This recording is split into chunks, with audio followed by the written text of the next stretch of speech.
So the monthly AARP Bulletin, which is American Association of Retired Persons, came in the mail, and this article was quite interesting. Living solo: how older Americans are embracing independence and redefining what it means to age alone. Okay, now it goes through many elements here, and it does mention child-free, but it mentions childlessness. So I wish they had used the word child-free. But anyway, I'm going to just go through this quickly. You can probably download this online if you want to read it in full. In 1950, just 9% of all U.S. adults lived by themselves. Now, 1 in 5 Americans age 50 to 54, about 1 in 3 55 to 74, and half of those age 75 plus are aging on their own, according to U.S. Census data. By 2038, the majority of people 80 and older, about 10 million, will be solo agers, Harvard University experts estimate. And here it says there's an increase in childlessness and smaller, more far-flung families. So it's actually derogatory to call someone childless, because it assumes that we're missing something, or that we're cheated, or we're without something. And for most of us, it is a choice. Child-free by choice. So freedom and autonomy are top components. 35% of people that are solo agers like freedom and autonomy. They like independence. They like control and decision making, no responsibility for others, and personal space and comfort. And yes, it is quite a luxury to be on your own, but there are some disadvantages.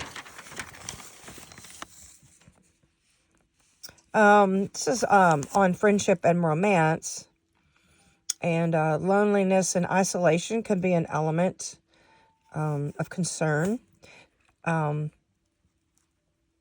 Few were looking for romance, with women even less interested than men.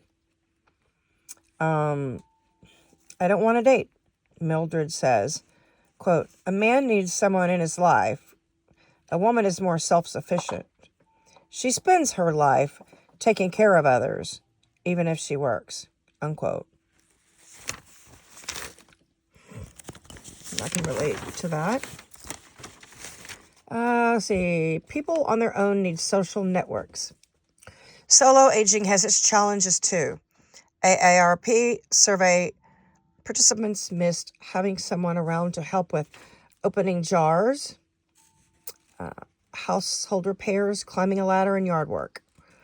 And in case of emergency, there is no one there.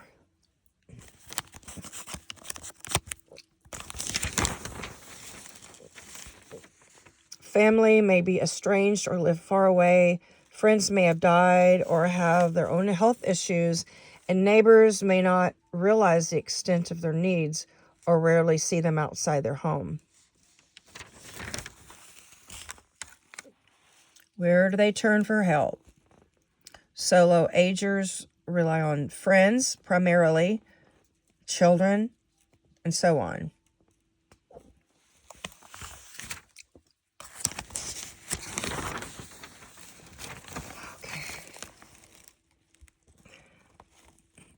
Since they don't share the costs of housing and utilities with a partner, solo agers are twice as likely to say their money doesn't stretch to cover basic needs. Compared with married people, solo agers were half as likely to have talked with anyone about financial planning. And so these are some ways, steps to take care of yourself if you are a solo or even child-free person. Live within your means, continue working, plan for long-term care, appoint a healthcare proxy, give someone you trust a financial power of attorney, stay connected and engaged, practice good habits for health. And anybody can find themselves as a solo aging individual. Your friends are not guaranteed to be around or to live long. Your family is not guaranteed to stick with you or to live out, your life term. And nothing is guaranteed in this life. So once we are placed into existence, we are feeling harm. We are experiencing harm from the day that we are placed into this world up until the day that we leave.